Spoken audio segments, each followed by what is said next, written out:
Միմյանց էներգետիկ ենթակառուցվածքները թիրախավորող Ռուսաստանը եւ Ուկրաինան կարող են մութ ու ցուրտ ձմեռ բերել։ Միջազգային փորձագետները նկատում են, որ կրակի հետ են խաղում Մոսկվան ու Կիևը։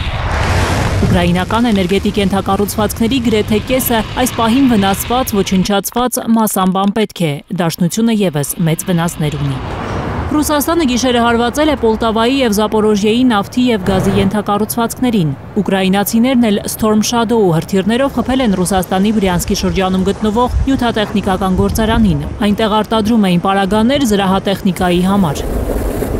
Դաշնությունը մասշտաբային գործողություն է սկսել Ուկրաինայի մայրաքաղաքի, նաեւ Կիևին մոտ շրջանների ուղղությամբ։ Ուկրաինական լրատվամիջոցները երկու զոհի մասին են հայտնում։ Ամբողջ Ուկրաինայում առավոտյան օդային տագնապ է հնչել։ Կիևի մարզի Բորիսպոլ քաղաքում գիշերային հարվածների հետևանքով ոչնչացվել է Ուկրաինայի զինուժի վարժական ճամբարը։ Ռուսական անօդաչուները խոցել են ուկրաինական Բաբա-Յագա դրոններ ռուսական դիրքերին հարվածելու փորձի ժամանակ։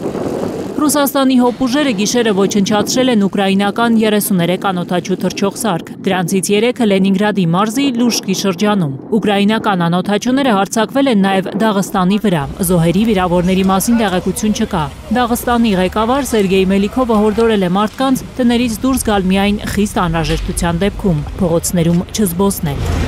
Գաներ Մովսիսյան, Հայլուր։